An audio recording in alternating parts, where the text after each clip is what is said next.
Pero may gusto akong sabihin sa'yo, Jonathan, bago ka umalis.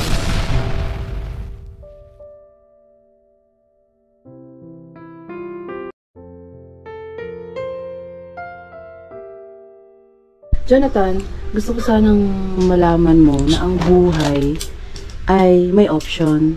Ano yung option ko, te? Ibig sabihin ng option, may pagpipilian ka. Ako, te. Mula nung magkakilala tayo, noong nagbablog na kami, di ba? Dati puro reklamo ang lagi mong pinupunta dito sa bahay. Ako, te. Pero, dumating ang isang araw, sinabi ko sa'yo, Jonathan, aga-aga naman, puro negative vibes ang dala mo sa bahay. Ganito gawin natin. Dinivert ka namin sa magagandang gawain. So, pumili ka, di ba? Tapos, dumating ang araw na naging masaya ka na. Di ba? Pinili mo na mag-move on ka, gumawa ng mas mabuti. Pinili mo maging masaya. Pinili mo maging payapa ang buhay mo araw-araw. Kaya, di ba, nakakangiti ka na. Naging maayos ka na magsalita. Naging maaliwalas na yung mukha mo. Kasi pinili mo yun, Jo. Yun ang importante sa buhay. Pipili ka ng bagay na maganda at tama para mabuhay ka, tumagal ka dito sa mundo. Ngayon, isa na namang pagsubok ang dumarating sa buhay mo. Ngayon, papipiliin ka ng buhay. Gusto mo ba ng magulo o hindi magulo? Ano ang sagot mo? Ikaw na lang, sa sarili mo na lang, irerespeto ko yung pipiliin mo. Ngayon, kung pipiliin mo yung payapa, ano ang gagawin doon? Yun ang gusto ko maisip mo kasi alam ko matalino ka. Hindi ka nag-aral pero nakakaintindi ka. Piliin mo yung payapa, piliin mo yung masaya, piliin mo kung saan makakabuti para sa inyong mag-ina. Kahit na tanggalin mo ang YouTube mo naman, ang tao tuloy-tuloy pa rin yan. Sa pagbibideo, sa pag-YouTube. Buhay nila yun eh. Ikaw may sarili ka rin buhay. Ang lagi ko narinig sa'yo, pangarap mo magkaroon ng mas magandang buhay, okay, makatulong sa inyo yung konting kikitain sa YouTube para sa inyo mag-ina, di ba? Piliin mo yung maganda, Jonathan. So, ibig sabihin, ipinapaunawa ko lang sa'yo, piliin mo kung ano yung tama. Ngayon, nagkakamali man ang tao, humingi ng patawad, huwag nang uulitin, at piliin mo na wag na talagang gawin yung masasama. Kasi ibig sabihin, ang buhay, dumadaan sa atin yung ganitong sitwasyon para subukin ka at mas maging malakas. Ibig sabihin sa pag-YouTube, mas marami pang ganitong klaseng sitwasyon ang pwedeng maulit at mangyari. So, magpapatalo ka na lang ba na sa isang ganitong pagkakataon, titigil ka sa pag-YouTube? Ang pag-YouTube ay maganda. Nasa sa'yo na lang kung gagamitin mo ng maganda. Pala, nagkamali Diba? na ako, te. Yes. Isa tagal ng ilang araw pa ako nagbablog. Yes. Hindi ko po magawa yun kasi yung nadala lang talaga po ko, talagang hindi ko sinasadya na yung damdamin ko nadala eh. Saka nagdadalang isip ko, na-upload ko na yung na-upload ko na. Natahimik na yung puso ko na ilabas ko na yung galit ko. Yes. Eh, sa totoo nito, wala naman talaga ako kasalanan eh. Nananahimik lang ako, nanonood lang ako sa YouTube. As napanood ko siya, ganun sinabi niya sa akin. Oo. Kahit nga sinong tao, mabibigla, madadala sa galit eh. Kung buti isa lang, dalawa. Eh nakatatlo na yung ginawa niya sa akin. Yung gumanti ako na isang beses. Ngayon ako pa kakasuhan niya. Eh, wala. Jonathan, lahat ng ito nangyayari na. Ngayon, gusto kong maalala mo yung punto na pipili ka na. Ano ngayon ang pipiliin mo? Ang magulo o hindi magulo? Hindi nga po magulo kasi... Okay. Pag hindi magulo, ano dapat mong gawin? Kailangan ba isipin mo lahat ng sasabihin ng ibang tao para magtuloy ka sa buhay? Kasi sa araw-araw kailangan mo magtrabaho, si nanay kailangan uminom ng gamot. Ano ang priority mo? Lahat yan importante. Pero ano ba ang number one? Ano ang number one kay Jonathan? Si Nanay Marita. Number two, yung buhay ninyong pareho. Dalawa kayo kasi kailangan nyo mabuhay pareho. Pagka naisip mo sa sarili mo na kailangan mong tumuloy, kailangan mo mabuhay ng payapa, siguro hindi mo babalikan o hindi mo na kailangan intindihin o pakinggan lahat ng mga naririnig mo sa YouTube. Kasi araw-araw yan meron. Hindi ka titigilan ng kahit na anong issue o kahit na anong usapin. Pero ikaw, piliin mo, huwag mong pakinggan para tuloy ka sa trabaho mo, tuloy ka sa pamumuhay niyo ni nanay. Pipili ka kasi, Jo eh. Alam ko patalino ka, Jo. Hindi pwede po mag-comment. Sure. Magsalita ako. Go ahead. Kaya ko lang po gawin yun. Yung sinasabi nyo na hindi ko papansinin ganito sa buhay. Ang inaalala ko yun po, yung sinabi niya na kasuhan ako, makulong ako, baka totoo. Ilang inaalala ko, ayoko ng ganun kasi doon lang ako tinablan eh. Hindi ko kaya tanggapin kasi wala naman akong kasalanan talaga eh. Kasi kung patunodin mo na talaga yung video, wala akong kasalanan. Saka hindi lang... Tanungin kita, Jo. Nitong nakaraang gabi, nakatulog ka ba ng maayos dahil sa ganyang pag-iisip? Ano tayo, yung una nakatulog ako, yung pangalawa ngayon parang nalilito ako, payuti-gut ako, naaalala ko. Tapos naalala ko mama ko, nababalisa ako, parang hindi ako matahimik. So hindi ka nakakatulog? O yung sinabi ng babae dyan. Saka Ay, din, isa pa? yung una kasi hindi okray, ate hindi okray, yung una. Ito, Kasi, bibigyan kita ng theoretical o example uli. Bukas makalawa sa sunod na araw, sa isang linggo. Madadagdagan pa yung pwedeng magsalita sa'yo. Araw-araw ba yan dapat mong panoorin sila? Kaya nga, Araw-araw ba yan dapat mong mag-react ka din? kaya nga puti, parang titigil na ako sa pag-vlog eh. Parang yung cellphone ko parang Ano ang ayoko na gumamit eh. Pakinggan mo to. Ano ang ugat? Bakit mo nalalaman yung mga sinasabi nila? Paano mo nalalaman? Dahil nanonood ka. Tama? Tama ate, naisip ko nga eh. So, ibig sabihin, ang solusyon, huwag kang manood. Paano yung Huwag kang manood, pero tuloy pa rin ang pag-YouTube mo na mabuti ang sinasabi mo. Na mabuti ang ginagawa mo. Yun ang first step mo na huwag mo munang agarin na magdesisyon ka hindi ka na mag-YouTube. Diba ang pangarap mo, magkaroon ng sariling lupa at bahay, magkaroon kayo ng mas maganda buhay nanay, kapag tinigil mo ang pag-YouTube, di wala na yung pangarap mo. Kasi nakikita ko lagi sa sa video sa YouTube, tsaka pag napapanood ko, tama kong panoodin. Huwag mong panoorin. Paano hindi kung pumunta talaga dito, mabigla na lang ako, Oh. arestuhin ako, may mga pulis na, isasama ako. Alam mo, Jo, para kang nagne-nervous, breakdown. Yung ate, sa itsura ko Parang parang, apektado na yung health mo. Alam mo, parang hindi na magandang epekto sa'yo nito. Grabe. hindi ko alam kung nananakot o totoo eh. Pananakot man yan o hindi, ang payo ko sa'yo, huwag kang mag-aalala masyado. Nervous breakdown yan. Parang malagaan nanay mo kapag ikaw na yung apektado ng ganyan. Hindi na, sinabi ko kay mama na nalaman na niya, sabi ni mama, pabayaan ko na raw te, yung huwag na daw patulan. Nalaman pa ni nanay. Kung sinabi ko na eh. Mag-aalala na rin. Nag-aalala nga ganina, umiiyak nga, tapos parang, bakit ko ba raw pinatulan? Apektado. Sinabi ko na, nalaman na ganina, kaya, kasi si Inday Okray nagsabi, ngayon may isa pa.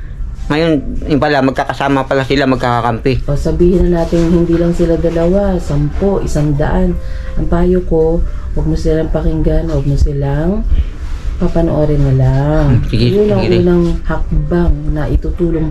Tulungan mo sarili mo, Jo. Isipin mo na walang tutulong sa'yo. Tulungan mo sarili mo. Huwag mo na lang panoorin muna, first step. Tuloy mo lang pag-YouTube mo, pero magaganda na yung gagawin mo. Sabi mo nga sa YouTube, ang Diyos nga mapagpatawad. Walang imposible sa Diyos, kaya, ayun, matuto ka rin manalangin. Alam mo yung panalangin? Mabuti. Yun. Naging emotional ako. Pero alam mo yun, ang buhay kasi, kapag mas maraming pagsubok na dumarating at, ayun, dumarating, wala namang ginusto ang Diyos kundi lumapit ka sa Kanya. Ang paraan para makalapit ka sa Kanya, manalangin ka o mag-pray ka. Baka kasi nagiging mataas na rin ang ihi mo, kaya eto, sabi. Mabuti. Kaya para mabuhay ka, Jo, mabuhay ka ng payapa sa mga susunod na araw mula sa mga oras na ito, ay pakiusap, piliin mo na huwag nang pumasok sa ganitong mga bagay. Huwag mo nang panoorin. Hindi ko napapanoodin. Ang daan mo, ba't ko gagawin to? Ba't ko kaya papakinggan si Ate LB? Dahil gusto ko maganda ang buhay namin ni nanay. Hindi ko para hindi matigil ang pangarap ko. Para maabot ko yung pangarap ko. Kasi may pangarap ka, Jo. May pangarap nga ako, ate. Simple lang. At yung pangarap na yun, hindi matitigil sa ganitong sitwasyon lang. Dapat magpakatatag ka. Magpakatatag ka na mabuti ang ginagawa mo. Huwag mo batuhin ng bato. Ang bumato sa'yo ng bato. Batuhin mo lang ng tinapay. Ano po, nadala lang talaga po. Ugali ko po ganun. Ayoko na po sa patula sana. Naglibig niyo kahit sino. Umiral sa akin isang beses yung talagang nawala na sa yung parang control. Nakokontrol ko kahit sumabog na talaga yung ko. Yung emosyon ko Patulad niyan, may pangalawang nagsasalita. Napanood mo na ng buo. Oo. Naiinis ka na naman. tigil mo na. Tapos huwag mo na lang pag-usapan. Tama na yan. Trabaho na lang ako. Si nanay iinom ng gamot, kakain. Mag-focus ka. Importante si Nanay Marita. Importante yan sarili mo, Jo. Nagkaka-nervous ka na, itsura mo, nanginginig ka na sa nervous. Eh kami naman, magkakayo naman sa'yo kung ano makakabuti. At saka kung may nagsusulsol ba sa'yo, ito direktahan ka na. May nagsusulsol? Wala nga. Wala nagsusulsol, ako lang nagsabi. Yung totoo. Kung totoo tayo, wala akong nagsusulsol. Ako lang nagsabi. Sinabi ko lang talaga yun kasi May nagtuturo ba sa'yo? wala nga. Gagawin ng mga bagay na ganyan? Wala ko te. Sa simula na nagkita tayo, puno ka ng pagpapayo sa katawan. Pero syempre walang perfecto, hindi mo naman lahat magagawa, di ba? Hindi mo na perfecto kaya ako nasabi yun eh. Kasi bilang tao, hindi man perfecto tao eh. Dapat maunawaan nila yun. Kahit nga sila hindi perfecto. Bakit matino ba ako, matino ba sila? Lahat naman tayo hindi matino. Bakit nila siniseryoso sinabi ko? Eh sila nga rin pag nagsabi, hindi nila inisip ko nakasakit sila. Tapos nagkaganyan sila, pinapersalan nila ako. Eh, hindi nagkakamali rin sila. Saka sino may kasalanan, sila rin. Wala mo nang kasalanan dyan. Nanahimik lang ako. Sumagot lang ako. Binalik ko lang yung sagot niya. Bibigyan kita ng 1 minutong tumahimik. Puro ka kasi sige yumuko ka. Tapos tumahimik ka muna. Huwag ka magsasalita. Isipin mo kung ano talaga yung gusto mong mangyari. Kakausapin mo, hindi yung tao, kundi yung Diyos. Try mo manalangin ngayon, kausapin mo yung Diyos. Ano ba talaga ang hinihiling mo? Huwag ka mag-isip na kahit ano, kausapin mo yung Diyos.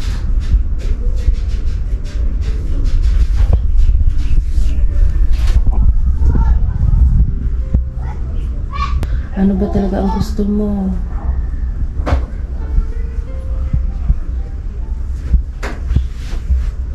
Gusto mo lang bumalik si nanay. Gusto mo lang maging maganda ang buhay. Hindi. Gusto ko sana gumaling ang mama ko sana eh. Tsaka Kaya nga. Ayos na ang buhay. Sige, sabihin mo ngayon yan. Ano ba ang gusto mo? Huwag akong kausapin mo yung Diyos. Kausapin mo yung Diyos direkta. Ay, sigurado maririnig ka. Sige, kausapin mo Diyos. Walang iba makakatulong sa atin kundi ang Diyos. The best weapon is prayer. Sige, mag-pray ka, Jo. Sige. Tahimik ka, wala ka isipin problema. Kausapin mo yung Diyos. Bigyan ka ng sandali. Sana po Lord, mapagaling niyo po mama ko, tsaka po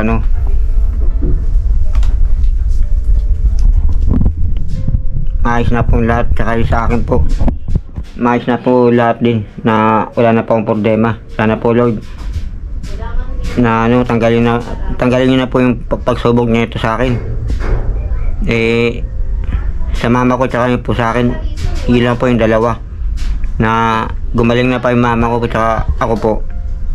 Wag na po ko sana ganyanin ng mga tao, bigyan ng problema. Ila po Lord na ila po hinihiling ko po sa'yo. Hindi ko naman kagustuhan yan eh. Hindi ko naman sinasadya yan eh. Nangyari na lang sa akin puso yan eh. Kasi wala naman po talaga ako kasalanan dun eh. Nagdadalawang isip nga po gawin ko yun eh. Wala akong magawa na nagawa ko sana eh. Nagawa ko na eh. Tsaka hindi ko na makontrol eh. Andyan na po eh. Sana po tulungan niyo po ko. Sana hindi na po mangyari po yan na magkaganyan po sa akin. Matuloy ang problema sa akin. Kaya naman po talagang problema eh. Sila lang ang nagpalala dyan, hindi naman ako eh. Ilang sinabi ko, hindi naman ako, wala naman din lang yun eh. Ilang po sana Lord, po, yun na po. Salamat po Lord.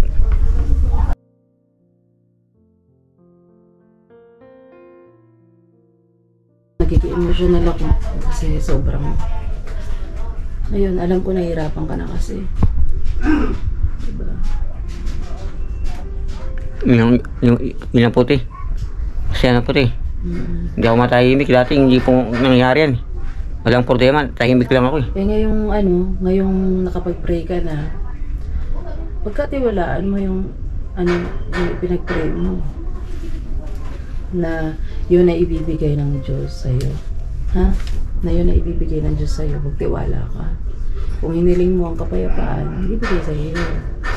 Magkaroon ka rin ng action sa sarili mo na titigil ka na muna sa panonood ng mga negative. Aalisin mo ang mga toxic sa paligid mo. Pipiliin mo yung laban mo. Pipiliin mo ang laban mo. Tuloy lang. Tuloy ang buhay, piliin ang laban. Hindi dapat lahat ng sinasabi at narinig mo ay re-reactionan mo. Kasi mas may importante, tama ka, sinanay mo at ikaw mismo. Ha? Kung ano man ang magiging lakad nyo ngayon, God bless. Sana magkaroon ng magandang resulta at makabalik ka na sa trabaho. Isa na po kanina kung di nakita ko napanood yan, parang punta na po ako sa gayong umaga eh.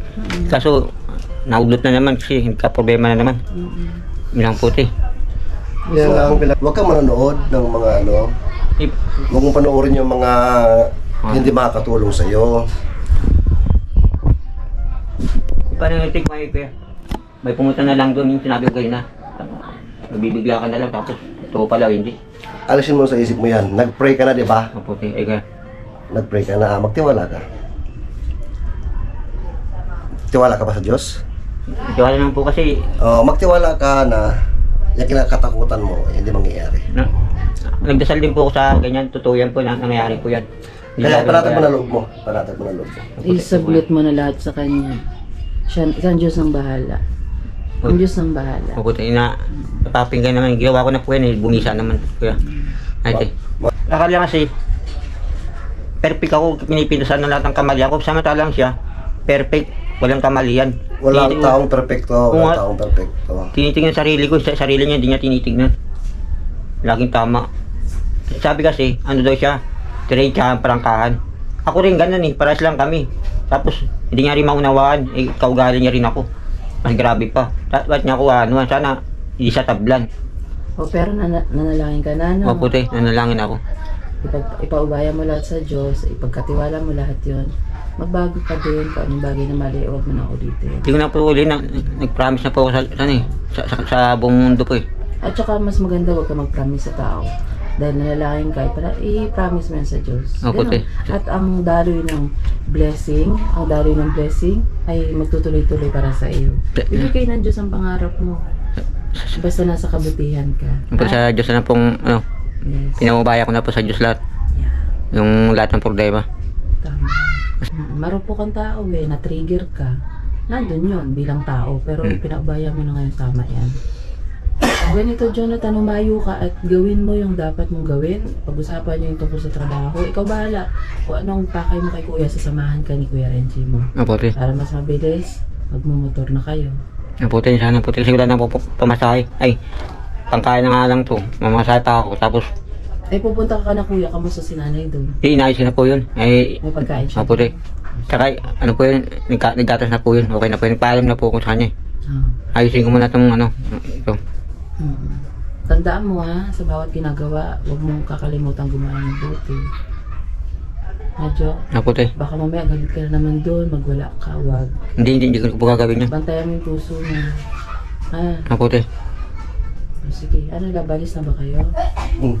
Samahan ko po si Jonathan, mga kapams, at medyo mahirap na ang sitwasyon. At tulad na ng sabi ni Jonathan, pinagpapasa Diyos niya at ipagkakatiwala na sa Diyos ang sitwasyon. Wala na mag-aalaga kay Nanay Marita pag may nangyari sa'yo. Kawawa na po mama ko, makita lang yan po niya eh. Ayaw niya po makita na personal para maabag siya. Tapos ganun gagawin niya po sa akin. Hindi na siya naawa eh. Makita niya kasi sayang ng buhay para maawa siya. Wala naman akong malalang ginawa sa kanya eh. Salta lang naman bunga nga yan eh. Tapos sabay ganun gagawin niya sa akin. Di man ako, wala naman yun, natural lang yung salita lang yun. May kasabayan nga eh. Kung ayaw mo ganyan ka, dapat, hindi mo dapat ginaganyan. Ganyan yan eh. Yung bumalik sa'yo, tapos galit ka rin. Parang alam mo rin katotohanan yan eh. Tapos, yung mga tuwiran pa. Yun lang, te. Maraming sagot, te.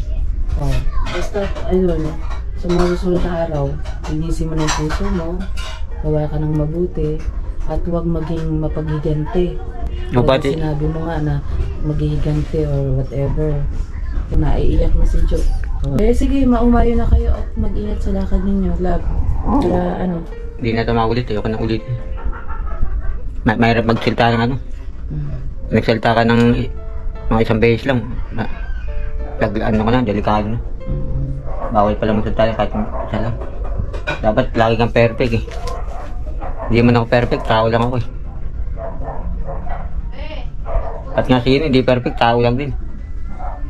Kung ano masabi, mapapatawad. Grabe naman yung umantong pa sa ganun.